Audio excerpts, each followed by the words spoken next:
Welcome to Hitachi in Southeast Asia, Social Innovation in Action. In today's episode, we're diving into the transformative power of technology and learning how it's shaping the hyper-connected economy to help advance sustainability goals.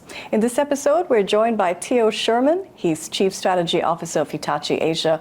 We're looking ahead to 2025 and beyond and discussing how emerging technologies are unlocking immense value and helping to address global sustainability challenges, from building smarter cities to optimizing energy efficiency. We're also going to be discussing key digital transformation trends and how businesses can stay competitive through digital innovation. Let's get started. It's great to meet you, Theo. Thank you. You're Chief Strategy Officer for Hitachi. You have decades of experience in dealing with businesses, helping them craft their digital transformation strategies, particularly to do with sustainability goals. How do you see digital transformation as a force and emerging technologies helping address some of the most pressing issues of our time? A good question. For Hitachi, which we celebrated 114th birthday this year, we have more than 650 companies inside Hitachi. That's a big focus, and it's a big transformation because we are on that journey ourselves, and then obviously we're helping our customers through that same journey. But just for those people that don't know that much of Hitachi, we have three divisions in Hitachi. The first one is our Connected Industries division, which covers all our industry business, and then we have our mobility and our energy business, and then lastly we have our digital business. So the advantage that we have within Hitachi is that we have all the components. We have all those components to help us with that transformation. But the key is how do we apply that? And to give you some examples on that is, in our energy business as an example, we've signed a contract with one of the biggest telecom providers in the region to build next-gen data centers. Because Hitachi has not just the ability to bring renewable energy and cooling systems to data centers, we also have the advanced storage technologies inside and our data management systems too on the inside. So combining those two, we developed solutions that basically will help manage the spikes that you find in data centers without getting too technical, but to then help with significant energy savings and building those new ones. But what you'll find, Michelle, across our entire business is our moniker of social innovation. What is very important for us is that we're an innovative company, but all innovation has to be done related to positive outcomes to people. So to give you an example, if we look at smart cities. So in Singapore, which I think is the smartest city in the world, it's all about efficiency. So the BCA in Singapore commissioned Hitachi to build the super low energy hub, which is a solution that can measure every commercial building in Singapore and then measure the energy efficiency in that building and also help with the carbon exposure from that building. So it helps the owners of that building also then manage that and how they can improve their carbon footprint and help them save energy. In other areas in the region, clean drinking water is important. So as an example, they will use our UV technology for disinfectant as well as our membrane technology to deliver clean drinking water. So you'll see our innovation is always to how do we deliver that to the end customer and to the people. And then mobility is another example. We work with SMRT that will deliver our monitoring system that works with the drivetrains on trains to monitor how the train accelerates, brakes, and then also coasts, and which makes the ride better for the commuters, but also has significant energy savings. Wow, amazing. I want to take you to a term that we're hearing bandied about a lot, the hyper-connected economy. Yep. It used to be the sharing economy that we were all talking about. But when we talk about a hyper-connected economy, how does that likely impact businesses right now? And how could it impact us as individuals? Could you break down the term for us? Sure. I think you mentioned sharing economy. Let me step back before that to, let's say, pre-internet economy, just to show you how we've migrated and how we arrived at the hyper-connected economy. If we go back to the pre-internet economy, we had an analog economy where a company had a product and it basically produced that product and sold that product through traditional advertising. Then the internet came along, and the first economy that we saw grow up from the internet was the social economy or the social media economy. And what that did is it transformed information, not just how we as consumers consume information, but how we produce information. Before that, we typically got our information, if you can remember, from newspapers, television, and maybe the nightly news. Now 80% of information is produced by people for people that consume that. So that transformed information, the information age. Then came the collaborative economy, and that's where the sharing economy came in, where we started sharing services, and that transformed the service economy. So, and then that's now leading us into the hyper-connected economy. And what the hyper-connected economy will do, it'll transform business models. So because everything's now connected, as businesses, we can now deliver a service, firstly to an end consumer. So, and what you'll see, the middleman is disappearing within this hyper-connected economy. But secondly, it also then spawns absolutely new ways of interacting and driving these business models. I wonder if you could break it down for us with some concrete examples, maybe by explaining how Hitachi is navigating this hyper-connected economy, which is more than an economic platform from the sounds of it, and also Absolutely. what this means for other businesses listening in. Yeah, so once again, to bring back that social, the social innovation thread, one of the governments in region had a problem with their rural people that had to travel, in some cases, up to a day to get to a clinic. Yeah.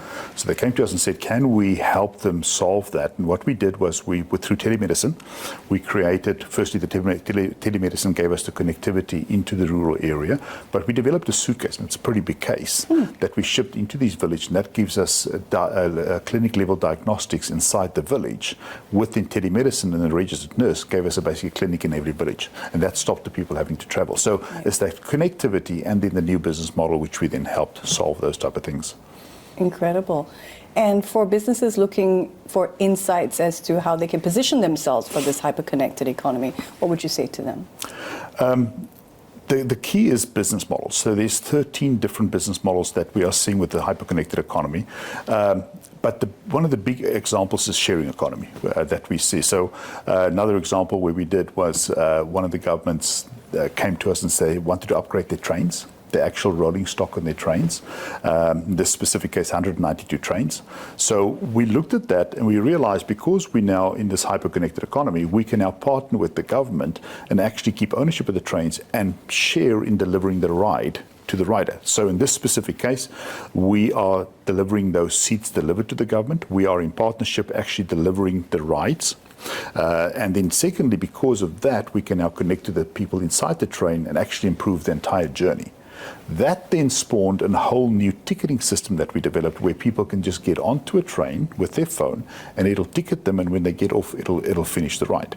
Wow. And then that got expanded across the entire transportation system of the city, where that then worked for their taxis, for their buses, and everywhere the citizens go. So it starts off with one area with the connectivity, and then it just expands from there, and it just gets more and more seamless. So it helps the rider and the citizens, but also the government, obviously, and then the partnerships.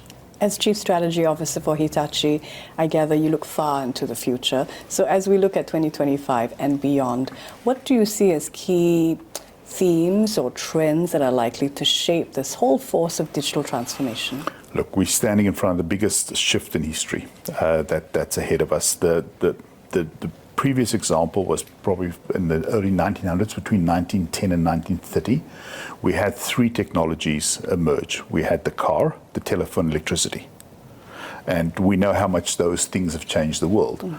We're now standing in front of a precipice where we have 5 clusters of technology that will become of age within the next 5 years. That's AI, that's robotics, that is blockchain, that's genome sequencing. So these technologies will absolutely transform. Robotics is another one of those. And the big thing with them is that we're finding that they're converging. And it's the convergence that's driving the speed between these different technologies. Give you an example. If we look at AI, blockchain, robotics, and battery storage, those combining those will totally transform the automotive industry. Not just how we as consumers buy and use cars, but how the actual manufacturers make them and then sell them. So, and then that will then have a ripple effect across the industry. The current estimations is that for every 10 cars we have on the road, we'll have 1. So one car with those combination can serve what 10 cars currently are serving. So think about the effect that that'll have on the auto industry, having that reduction on cars. We're seeing the middleman disappearing, where the same in the auto industry, same example, where they're shutting down dealerships and they're converting to service centers, where they're selling directly to consumers now. So the short answer there for businesses are that you need to understand that the business models are changing, the middleman's disappearing. You need to be comfortable with touching the consumer and touching straight, and then also being flexible to offer those business models to the consumers. You mentioned AI, you mentioned robotics. In terms of emerging technologies, what do you see as, emerging on the horizon that you are most excited about? Have to be AI. And the simple reason is AI is converging with everything, right? So it's really the technology that is touching everything. And and companies have two decisions there, and they have two focus areas. The first one is going to be how do they use AI to transform themselves? How do they use AI to make themselves efficient? How do they make AI to improve profitability? The second one is how do they augment and help and retrain their people? So how do they take the people that they have with them on that journey? So as for Hitachi as an example, we launched Futurescape Learning, which is a learning course that we are running for all the people, that we train them about, or we teach them about AI, and we teach them to be comfortable with AI and to embrace that, and how they can utilize that to help them in their daily life, but not just in their work life, but how they can take that same knowledge home and in that home environment, because a lot of people are worried about what's coming. So the key for us was, how do we do that? And every company has to do that. It's not just the company, but the people inside as well. What do you want our listeners to most know about the importance of embracing digital technology for social innovation and social good? Look, I think the biggest thing and the takeaway is not to be scared, to embrace it, right? Is that it's important that people are not afraid of what's coming. If you are afraid and you are reluctant to adopt, you will fall behind. The speed of the transformation that's coming is the big thing that will catch most people off guard. So the key here is to embrace it. You don't have to understand what the future looks like. All you have to do is saying, embrace today, and how can it help me today? So the key is embracing, and I always use the example of the internet is back in the 1994 when we saw the internet the first time, Netscape through Netscape, none of us could have imagined the world we live in today. That's the same with AI. We can't imagine what it looks like, but by embracing it every day, embracing what comes with it, it then helps you unlock that future. One step at a time then. One step and at a time. nothing to fear. My one day at a time. Wonderful.